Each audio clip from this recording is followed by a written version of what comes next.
오늘 우리가 함께 볼 하나님의 말씀은 여호수아 22장 24절부터 27절까지 말씀입니다. 여호수아 22장 24절부터 27절. 우리가 목적이 있어서 주의하고 이같이 하였노라. 곧 생각하기를 후일에 너희의 자손이 우리 자손에게 말하여 이르기를 너희가 이스라엘 하나님 여호와와 무슨 상관이 있느냐. 너희 르우벤 자손 갓 자손아, 여호와께서 우리와 너희 사이에 요단으로 경계를 삼으셨나니 너희는 여호와께 받을 분깃이 없느니라 하여 너희의 자손이 우리 자손에게 여호와 경외하기를 그치게 할까 하여 우리가 말하기를 우리가 이제 한 제단 쌓기를 준비하자 하였노니 이는 번제를 위함도 아니요 다른 제사를 위함도 아니라 우리가 여호와 앞에서 우리의 번제와 우리의 다른 제사와 우리의 화목제로 섬기는 것을 우리와 너희 사이와 우리의 후대 사이에 증거가 되게 할 뿐으로써 너희 자손들이 후일에 우리 자손들에게 이르기를 너희는 여호와께 받을 분깃이 없다 하지 못하게 하려 함이라. 아멘. 축구나 야구와 같은 팀 스포츠를 보면 실력 있는 선수를 영입하기 위해 천문학적인 금액을 사용한다는 것을 알 수 있습니다. 유명한 선수의 몸값은 일반인이 상상하기도 힘들 정도입니다. 이렇게 큰 금액을 투자하는 이유가 무엇일까요? 여러 가지 이유가 있는데 먼저 마케팅 효과를 노리고 비용을 지불할 수 있습니다.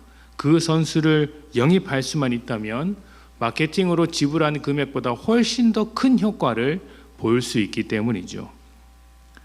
또 샀던 선수를 팔 때 다른 구단이나 다른 팀에게 넘길 때 훨씬 더 비싼 금액을 받을 수 있기 때문에 미리 금액을 책정하는 경우도 있습니다. 구단 운영과 수익을 위해서 높은 금액을 책정하는 것이죠. 그러나 무엇보다 가장 중요한 목표는 우승일 것입니다. 그렇게 큰 금액을 주고서라도 우승이라는 목표를 달성하기 위해서 영입하는 것입니다. 그런데 좋은 선수를 아무리 많이 영입했더라도 우승에 실패하는 일이 있습니다. 왜 그럴까요? 너무 좋은 선수들이 모여 있다 보니 각자의 개성이 특출나서 원팀이 되지 못하는 것입니다. 개인의 실력이 아무리 좋다고 한들 팀워크가 나쁘면 가지고 있는 실력도 제대로 발휘되지 않습니다. 그래서 좋은 선수일수록 좋은 팀을 만들기 위해 노력합니다. 우승이라는 목적의식을 가지고 개인을 위해서가 아니라 팀을 위해서 더 원활한 팀워크로 나아가기 위해서 팀의 목적인 우승을 위해서 헌신하는 것이죠. 어떤 공동체든지 그 공동체를 묶는 목적의식이나 가치가 있습니다. 가족은 사랑이고 기업은 이윤을 추구하는 것입니다. 공동체의 구성원이 된다는 것은 공동체의 가치를 공유하고 목적한다는 것입니다. 만약 그 공동체의 가치에 반대한다면 또 다른 목적을 갖게 된다면 그 공동체는 유지되기 힘듭니다. 예를 들어 가족은 사랑으로 묶여야 하는데 사랑받지 못하고 사랑하지 않는 가족이라면, 그래서 서로 단절되고 소외당하는 가족이 된다면 어떻게 되겠습니까? 같이 살고 싶지 않겠죠. 헤어지고 싶은 마음이 가득할 것입니다. 이렇듯 공동체의 가치는 그 공동체를 공동체답게 만드는 핵심적인 요소라고 할 수 있습니다. 오늘 말씀에서 요단 동쪽에 있던 지파들이 그들만의 제단을 쌓았습니다. 소식을 들은 서쪽 지파들은 우상의 제단이라 판단을 했고 진위를 파악하기 위해 군대를 끌고 왔습니다. 만약 우상의 제단이 맞다면 가나안 민족을 멸망시켰던 것처럼 그 동쪽 지파에게도 같은 일을 했을 것입니다. 그런데 동쪽 지파들이 만든 제단은 우상의 제단은 아니었습니다. 요단강을 사이에 두고 두 지파가 갈라져 있으니, 떨어져 있으니 혹시라도 후손들이 자신들을 공동체로부터 분리시킬까봐, 멀리 외면할까봐 만든 것이라고 이야기를 합니다. 자신들도 하나님의 백성이라는 것을 기억하고 보여주기 위해 만든 여호와 하나님의 제단이었던 것이죠. 우리는 이 이야기를 보면서 이스라엘 공동체를 묶는 것이 무엇인지를 보게 됩니다. 동쪽 지파와 서쪽 지파는 같은 땅에서 살고 있는 것은 아니었습니다. 중간에 요단강이 갈라 있어서 서로 교류하기도 힘든 부분이 있었을 것입니다. 그러나 그들은 하나님의 백성, 하나의 공동체였습니다. 무엇이 그들을 하나의 공동체로 만들었을까요? 같은 땅에 살아서도 아니고 한 민족이라서 그런 것도 아닙니다. 같은 핏줄이기 때문은 더더욱 아닙니다. 그들을 묶고 있는 것은 하나님이시고 그들은 하나님께 예배하는 공동체로 묶여 있는 것입니다. 오늘을 살아가는 우리는 주님의 몸된 공동체로서 교회라는 이름을 달고 있습니다. 이 교회라는 이름으로 묶여 있는 것이죠.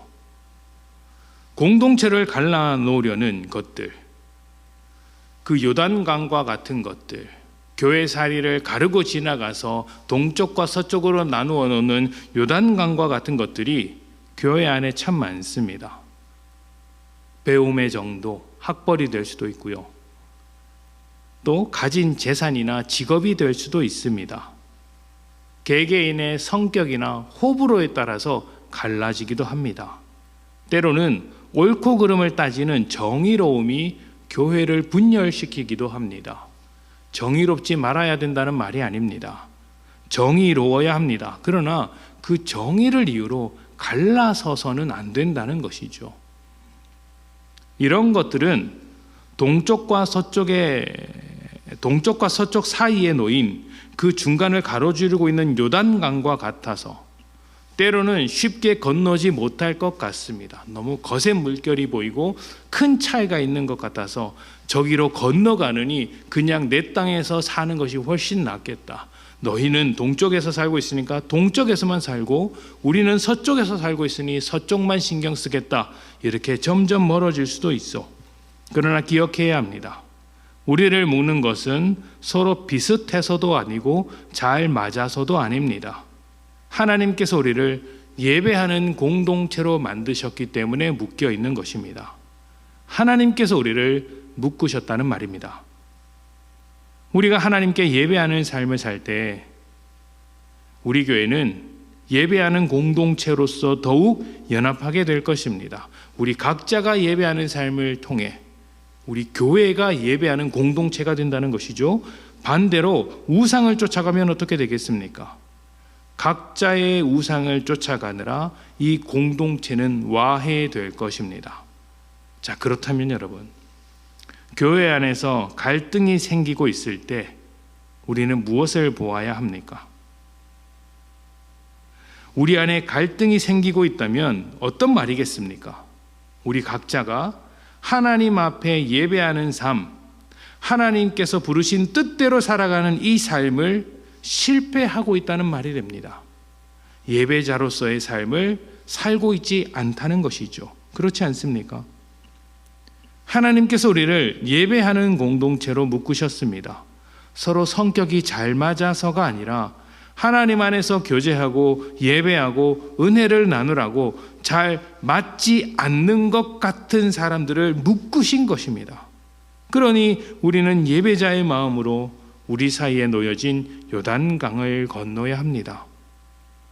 보기에는 이 요단강이 너무 깊어서 건너지 못할 것 같지만 이미 가나안 땅을 건널 때 하나님을 의지하여 건너온 이력이 있습니다.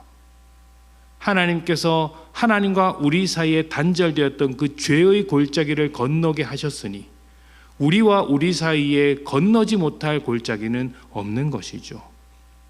하나님께 마음을 두고 이 깊은 강을 건너갈 때, 예배자로서 건너갈 때, 하나님께 드려진 인생으로 건너갈 때 우리는 더욱 연합할 수 있는 것입니다.